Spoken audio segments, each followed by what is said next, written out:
अस्सलाम वालेकुम स्टूडेंट्स, प्यारे प्यारे बच्चों। आज तो हम जो टॉपिक करेंगे वो डिवीजन का है, ठीक है।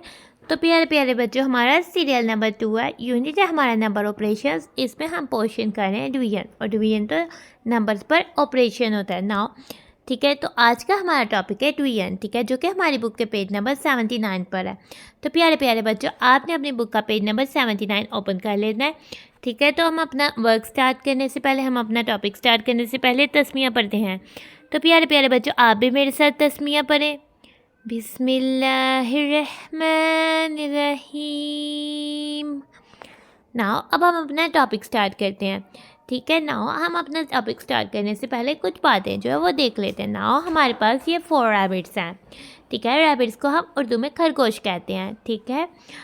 रैबिट्स को तो कैरेट जो है वो बहुत पसंद होते हैं, ठीक है। रैबिट तो एनिमल हैं, ठीक है, और ये तो जो है 12 ईयर्स तक मैक्सिमम जो है वो ज़िंदा रह सकते हैं, ठीक है। कुछ रैबिट्स जो है वो 12 ईयर्स तक भी रह सकते हैं, और बहुत से लोग तो रैबिट्स को पालते हैं। तो प्यारे प्यारे बच्चों, हमने तो अक्सर कार्टून्स में देखा होगा कि रैबिट्स को तो कैरेट बहुत पसंद है। हमने अक्सर कार्टून्स में रैबिट्स को कैरेट ही खाते हुए देखा है, ठीक है। कैरेट को उर्दू में गाजर कहते हैं। तो प्यारे प्यारे बच्चों, जो क्या आपको पता है कैरेट में क्या होता है? हमें कैरेट जो है वो खाना चाहिए, यानी गाजर का हमें इस्तेमाल करना चाहिए, ठीक है। गाजर तो हमारी हेल्थ के लिए बहुत अच्छी है, ठीक है। गाजर को तो हमारी बोन्स को स्ट्रॉन्ग बनाती है, और हमारे अंदर से डायबिटीज़ के रिस्क को कम करती है।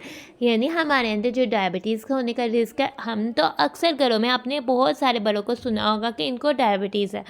इसके लिए दूसरी टर्म अक्सर यूज़ की जाती है घरों में कि इनको तो शुगर है, ठीक है। शुगर एक बीमारी है जो डायबिटीज़ है, ठीक है। अगर हम गाजर का रेगुलरली इस्तेमाल करते हैं, कैरेट का रेगुलरली खाते हैं, तो हमें जो है एक एज पर जाकर, जिस एज पर हमारे बड़ों को डायबिटीज़ हुए हैं, तो उस एज पर जाकर हमें डायबिटीज़ होने के रिस्क कम हो सकता है। तो प्यारे प्यारे बच्चों, हमें जो है डायबिटीज़ से बचने के लिए भी गाजर खाना चाहिए, और अपनी बोन्स को स्ट्रॉन्ग रखने के लिए भी गाजर खाना चाहिए। बोन्स कौन सी होती है? जो हड्डियाँ होती है, ठीक है। अगर हम गाजर खाएंगे, हमारी बोन्स स्ट्रॉन्ग होंगी, तो हम अच्छे से भाग पाएंगे, अच्छे से खेल पाएंगे। तो प्यारे प्यारे बच्चों, इसलिए गाजर तो बहुत अच्छी होती है। नाउ अब हमारे पास ये 4 रैबिट्स हैं, और हमारे पास कितनी कैरेट्स हैं? 1 2 3 4 5 6 7 8, और ये तो 8 कैरेट्स हैं, और हमने डिस्ट्रीब्यूट करनी है अमंग 4 रैबिट्स पर।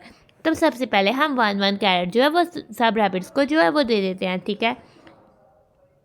इस रैबिट को 1 कैरेट दी, इसको दी 1 कैरेट, इसको दी 1 कैरेट, और इस रैबिट को दे दी 1 कैरेट। हमारे पास कितने रिमेनिंग जो है कैरेट्स बच गई? वो 4 बच गई।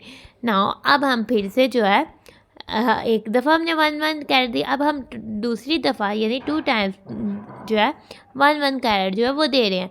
हमारे पास रिमेनिंग कितनी कैरेट्स बच गई? यानी कि रिमेनिंग तो कोई कैरेट नहीं बची, यानी 8 कैरेट्स को हमने 4 रैबिट्स में डिवाइड किया, तो हर रैबिट्स ने 2 कैरेट्स जो है वो गेट की, हासिल की। नाउ अब हम आ जाते हैं अपनी बुक के पेज नंबर 79 पर।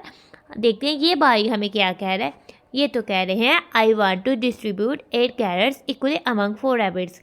मैं चाहता हूँ कि 8 कैरेट्स जो हैं वो डिस्ट्रीब्यूट कर दूँ, बांट दूँ 4 रैबिट्स के बीच, ठीक है। आई गिव 1, इसके पास टोटल कितनी कैरेट्स है? 8। उसने क्या किया? कैरेट्स डिवाइडेड यानी 4 रैबिट्स में डिवाइड किया। I give 1 carrot to each rabbit, उसने हर रैबिट को एक एक कैरेट दे दिया, यानी 1 2 3 4। 8 में से 4 माइनस किया, कैरेट लेफ्ट। उसके पास कितनी कैरेट्स बच गई? उसके पास तो 4 कैरेट्स बच गई, क्योंकि 8 में से माइनस किया 4, तो आ गया 4।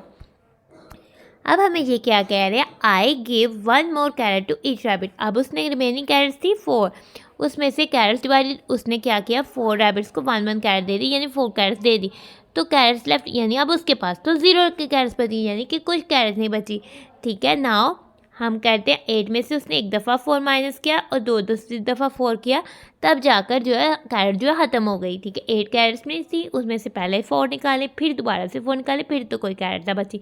इसका मतलब है कि 2 times subtraction of 4 from 8 we get 0, ठीक है। 8 में से 2 टाइम्स हमने 4 को सब्ट्रैक्ट किया, तो हमें 0 मिला, ठीक है। इसका मतलब वी कैन राइट एज, हम इसको इस तरह से भी देख सकते हैं, 8 डिवाइड 4 इज इक्वल टू 2, क्योंकि हम 8 वो लिखेंगे जो नंबर रिपीट हो रहा है, वो वाला नंबर लिखेंगे, और उसके भी डिवाइड राइट कर देंगे, और ये सिंबल तो डिवाइड का है, ठीक है। और हमारे पास कितने टाइम्स 8 है? 1 2, तो वो हम इधर राइट करेंगे, ठीक है।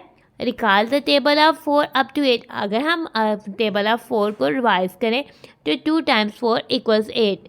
ठीक है, तो हमारे पास जो हम चीज़ डिवाइड करते हैं यानी 2, अगर इधर मल्टीप्लाई हो रही है यानी 2 टाइम्स 4 वो इक्वल्स के दूसरे साइड यानी 8 के पास जाकर 4 जो है वो डिवाइड हो गया। इसको भी हम इस तरह से कह सकते हैं। So each rabbit gets 2 carat.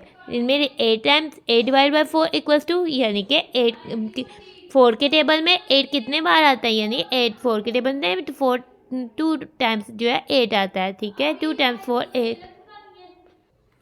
Now ये भाई हमें की फैक्ट बता रहे हैं। की फैक्ट तो बहुत पते की बात होती है। नाउ देखते हैं ये क्या की फैक्ट बता रहे हैं। ये तो हमें बता रहे हैं division is a successive subtraction, यानी कि डिवीजन तो बार बार माइनस करने को कहते हैं। ये तो अब हमें अच्छे से पता लगे कि बार बार माइनस करने को कहते हैं कि डिवाइड करना।